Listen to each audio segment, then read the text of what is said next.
Project Mandiri Media Audiovisual, Analisis Film Tarzamen-Par, Psikologi Pendidikan. Perkenalkan, nama saya Zulia Syifa Salsabila, NIM 160142035, Prodi Pendidikan Guru Pendidikan Anak Usia Dini. Tokoh utama dalam film Tarzamen-Par yaitu Ihsan, yang akan dibahas dari sudut pandang bahasa, kognitif, psikososial, dan moral.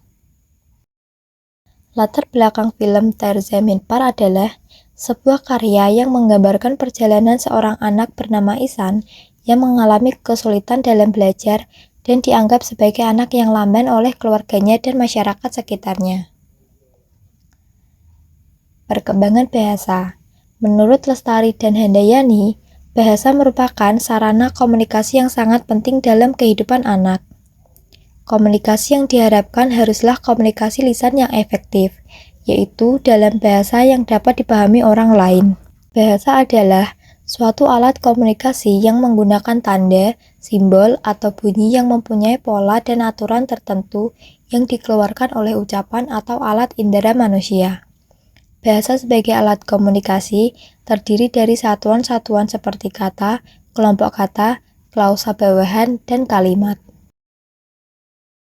Bahasa yang digunakan dalam film ini berkembang sejalan dengan perkembangan karakter dan perjalanan emosional tokoh utama Ihsan. Bahasa yang digunakan Ihsan cenderung sederhana dan terkadang terbata-bata. Hal ini mencerminkan ketidakpastian dan ketidakmampuannya untuk mengekspresikan diri dengan jelas. Ihsan juga cenderung menggunakan bahasa tubuh dan ekspresi wajah untuk berkomunikasi. Ketika Ihsan berada di sekolah, bahasa yang digunakan cenderung lebih formal. Ia masih menghadapi kesulitan dan mengekspresikan diri secara verbal. Ihsan menemukan kecintaannya pada seni melalui lukisan yang menjadi cara baginya untuk mengekspresikan perasaannya yang sulit diungkapkan melalui kata-kata. Perkembangan kognitif. Perkembangan kognitif mengacu pada tahapan perubahan yang terjadi sepanjang hidup seseorang dalam memahami, memproses informasi, memecahkan masalah, dan mengetahui sesuatu. Ihsan kesulitan dalam membaca, menulis, dan menghitung, yang mengindikasikan adanya hambatan dalam perkembangan kognitifnya. Ihsan menemukan bahwa meskipun ia menghadapi kesulitan dalam bidang akademis, namun ia memiliki kemampuan luar biasa dalam seni visual. Ini merupakan tanda perkembangan kognitif yang signifikan, di mana Ihsan mulai mengembangkan strategi kognitif untuk mengatasi tantangan yang dihadapinya. Perkembangan kognitif tidak hanya terbatas pada kemampuan akademis, tetapi juga melibatkan pemahaman diri, penemuan bakat, dan penerimaan terhadap diri sendiri. Perkembangan psikososial. Perkembangan psikososial karakter ini dapat melibatkan beberapa tahap perkembangan psikososial yang dialami sesuai dengan teori perkembangan psikososial oleh Erik Erikson. Menurut Erikson, tugas utama remaja adalah memecahkan krisis identitas dan kebingungan identitas, membangun identitas yang unik yang mereka miliki, menjalin hubungan dengan lingkungan agar diakui keberadaannya, dan menciptakan hubungan yang bermakna dengan orang lain.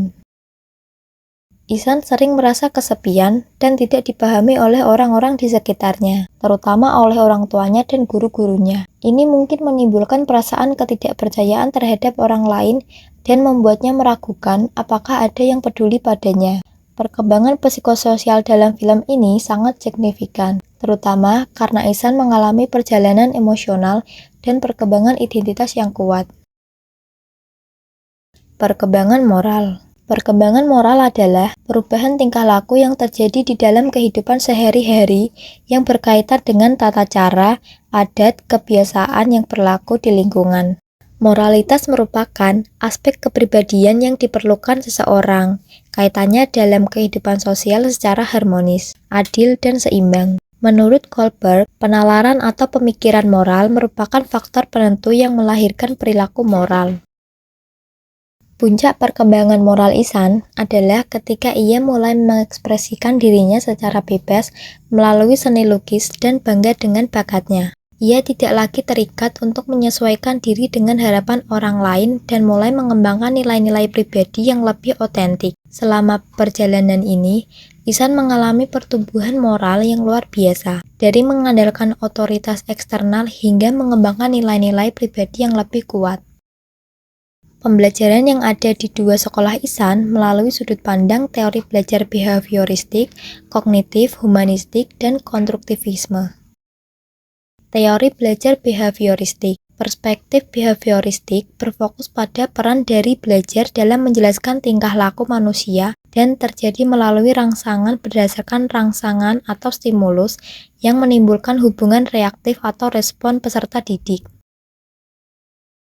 Dari sudut pandang teori belajar behavioristik, kita dapat menganalisis pengaruh lingkungan dan interaksi sosial terhadap perkembangan Ihsan. Pada sekolah yang pertama, guru mengajarkan stimulus eksternal berupa rangsangan eksternal dalam bentuk aturan, kurikulum, dan ekspektasi yang harus dipenuhi oleh siswa. Sedangkan sekolah yang kedua, guru lebih menekankan pada stimulus eksternal dengan memberikan pendekatan yang lebih individualistik dan sensitif terhadap kebutuhan belajar Ihsan. Respon dan konsekuensi guru di sekolah ini memberikan dukungan dan pengakuan atas usaha dan kemampuan Ihsan, dan perubahan perilaku lingkungan yang mendukung. Ihsan mulai menunjukkan peningkatan dalam prestasi akademiknya dan mengembangkan minat yang lebih besar dalam pembelajaran.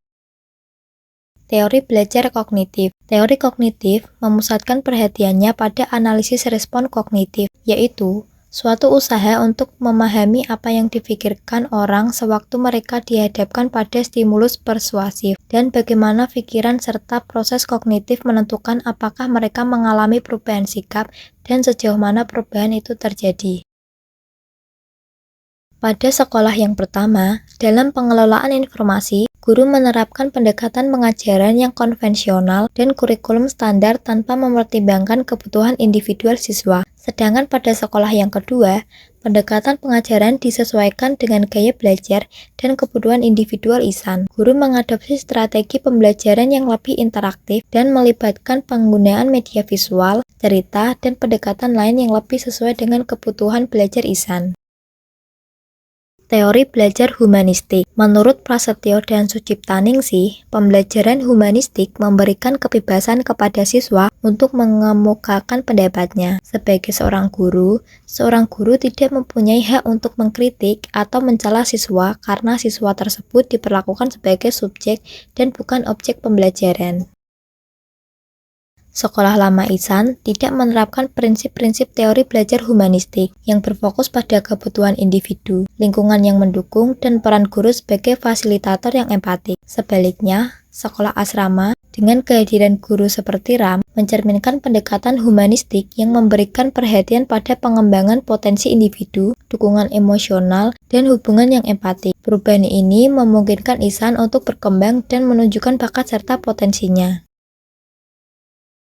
Teori belajar konstruktivisme. Konstruktivisme adalah aliran filsafat dalam sains, psikologi, sosiologi, ilmu pengetahuan, teori belajar mengajar yang menekankan bahwa pengetahuan yang ada merupakan bentukan atau konstruksi kita sendiri. Menurut Kusumawati, implikasi dari konstruktivisme dalam pembelajaran adalah dalam proses pembelajaran, guru harus memperhatikan pengetahuan awal siswa yang dibawa dari luar sekolah, dan mengajar menuntut siswa untuk mengubah ide dan konsepnya yang mungkin salah.